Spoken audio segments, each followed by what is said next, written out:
कृष्ण के चरणारविंदों में शतकोटि नमन बंधन। मित्रों को, जिज्ञासुओं को, धर्म प्रेमियों को, ज्योतिष विज्ञान प्रेमियों को हर हर महादेव, बम बम भोली नमः शिवाय। मित्रों, ज्योतिष शास्त्र में इतने सिद्धांत हैं, इतने सूत्र हैं कि यदि कोई ज्योतिष का अच्छा विद्वान एक कुंडली देखे तो सुबह से शाम हो जाएगा और सारे ग्रहों का फलादेश नहीं हो पाएगा। इतने सिद्धांत हैं। अच्छा, और सभी सिद्धांत अपने में एक से एक बढ़ करके हैं। किसी सिद्धांत को नकारा नहीं जा सकता। जितने ज्यादा सिद्धांत ज्योतिष के फलक में प्रयोग कर दिए जाएंगे उतने ही फल में पारदर्शिता आ जाएगी, उतनी सटीकता आ जाएगी। अगर ज्योतिष शास्त्र में नवांश की बड़ी चर्चा की गई है, नवांश कुंडली की, नवांश में बैठे हुए ग्रहों की, उनको ऐसा कहा गया है कि ये प्राण है नवांश। अच्छा, और उस नवांश में भी 64वां नवांश, 64वां नवांश बहुत ज्यादा गलत माना गया है। ऐसे मानो कि एक कहावत है कि 100 मन खांड में और 50 ग्राम कुटकी बहुत है उस खांड को कड़वा करने के लिए। 100 मन खांड में तो नवांश, 64वां नवांश बड़ा घातक और बड़ा खराब माना जाता है। जो ग्रह 64वें नवांश में चला जाता है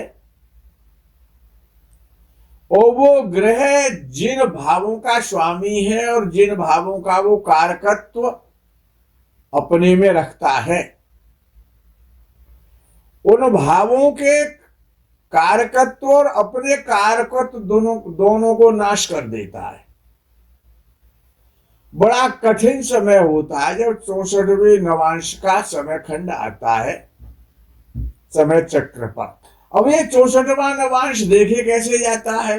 आप विचार कैसे करेंगे अपनी जन्म कुंडली में कि 64वां नवांश बहुत गलत नवांश है? पहले तो ये समझ लिया जाए। ऐसे समझ लो कि जहर है, बहुत गलत माना गया 64वें नवांश में बैठा हुआ ग्रह।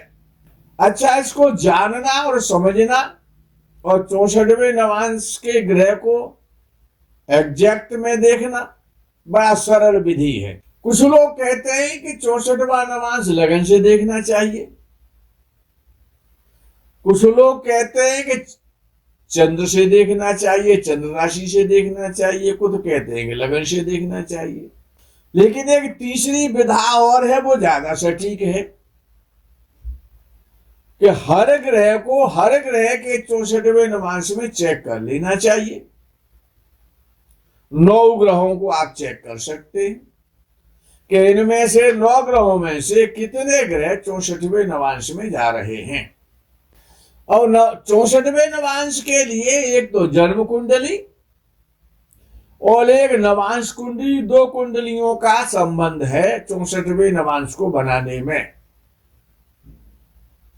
तीसरी कोई कुंडली प्रयोग नहीं होती है कि नवांश के। अब नवांश को 64वां नवांश देखेंगे कैसे, उसको जानेंगे कैसे? अब यहां से प्रारंभ होता है पाराशर ऋषि का वक्तव्य कि ऋषि ने क्या कहा। नवांश के चतुर्थ भाव का स्वामी नवांश कुंडली के चौथे भाव का स्वामी 64वें नवांश का स्वामी माना जाता है। नियम ध्यानपूर्वक समझना है कि नवांश कुंडली के चौथे भाव का स्वामी 64वें नवांश का स्वामी माना जाता है। आगे पाराशर ऋषि ने कहा कि जन्म कुंडली के 8वें भाव में बैठा हुआ ग्रह और नवांश कुंडली के 4थे भाव में बैठा हो तो वो ग्रह 64वें नवांश में माना जाएगा। दोबारा से फिर सुन लें कि नवांश कुंडली में 4थे भाव का जो स्वामी है वो 64वें नवांश का स्वामी माना जाता है। अब आती है जन्म कुंडली की बात। तो जन्म कुंडली के 8वें भाव में बैठा हुआ ग्रह, ये तो कोई ग्रह जन्म कुंडली के 8वें भाव में बैठा है, तब नहीं बैठा तो बात खत्म। जन्म कुंडली के 8वें भाव में बैठा हुआ ग्रह यदि नवांश कुंडली के 4th भाव में हो तो वो ग्रह 64वें नवांश में माना जाएगा। एक सिद्धांत बनके तैयार हो गया 64वें नवांश में ग्रह को देखने का। और दूसरा सिद्धांत क्या है कि लगन कुंडली में सभी ग्रहों को चेक कर कि कोई ग्रह से 64वें नवांश में तो नहीं है। ये पद्धति ज्यादा उपयुक्त है और सटीक है।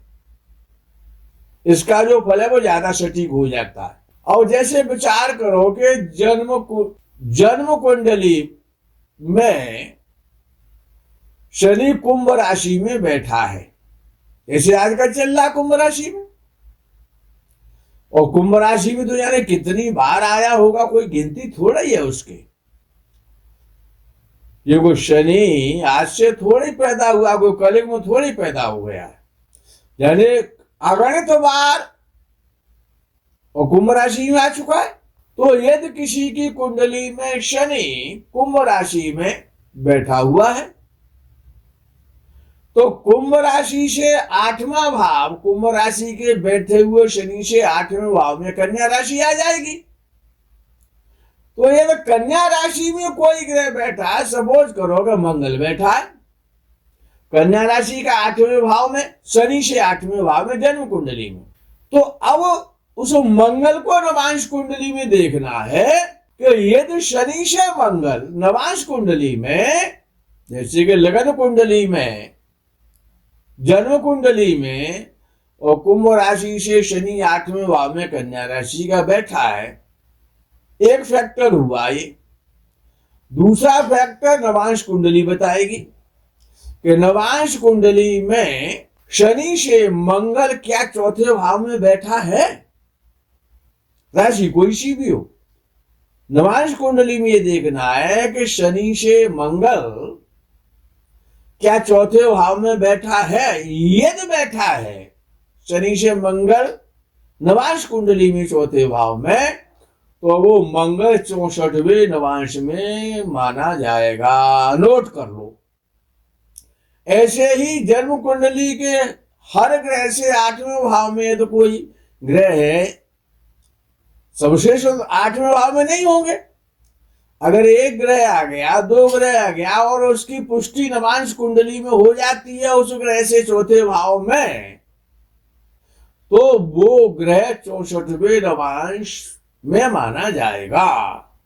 तो जब उस ग्रह की दशा आएगी 64वें नवांश में, मानो एक ग्रह हो गया या 2 ग्रह हो गए, 2 ही बहुत है जीवन को खराब करने के लिए, ज्यादा की गिनती क्यों बढ़ा दें।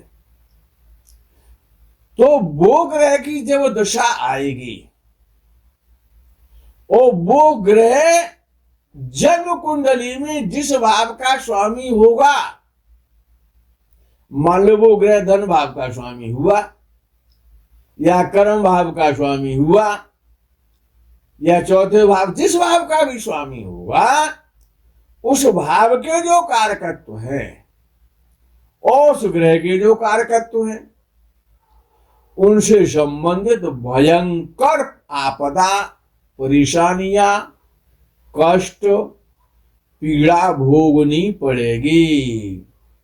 मित्रों, आज के प्रकरण में ये विराम करते हैं। आगे के प्रकरण का आप इंतजार करेंगे तब तक के लिए हर हर महादेव बम बम भोले नमः शिवाय, जय गो माता की। मित्रों, कल महाशिवरात्रि का पावन पर्व है। भगवान शंकर और ऐसे धरा पर रहते हैं, वो ही एक ऐसे देवता हैं, भगवान सदाशिव, जो कि पृथ्वी लोक पर रहते हैं। दूसरे हनुमान जी महाराज पृथ्वी लोक पर रहते हैं। तो भगवान शंकर का बड़ा पावन पवित्र पर्व महाशिवरात्रि कल है। और भगवान शंकर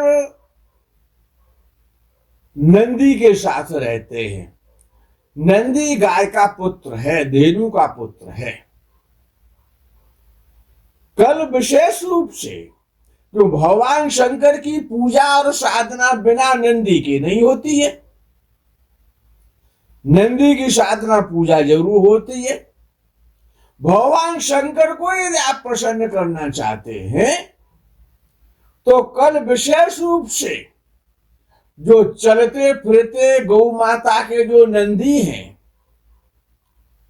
जिनको आप बैल और सांड की संज्ञा देते हैं, वो साक्षात धर्म है, वो सनातन धर्म है, सनातन धर्म का स्वरूप है। तो कल नंदी की सेवा, और नंदी को वृषभ कहा गया है, और वृषभ राशि का स्वामी शुक्र है, और शुक्र लक्ष्मी का कारक है और पत्नी का कारक है। तो लक्ष्मी की कृपा यदि आप चाहते हैं, सदाशिव को प्रसन्न करना चाहते हैं, तो कल नंदी की सेवा तन मन धन से प्रसन्नता के साथ में करें तो भगवान शंकर अति प्रसन्न होंगे और लक्ष्मी देवी की कृपा पूर्ण वर्ष बनी रहेगी। महाशिवरात्रि के इस पावन पर्व की पूर्व संध्या पर आपको बहुत बहुत शुभकामनाएं। हर हर महादेव बम बम भोले नमः शिवाय। जय गो माता की।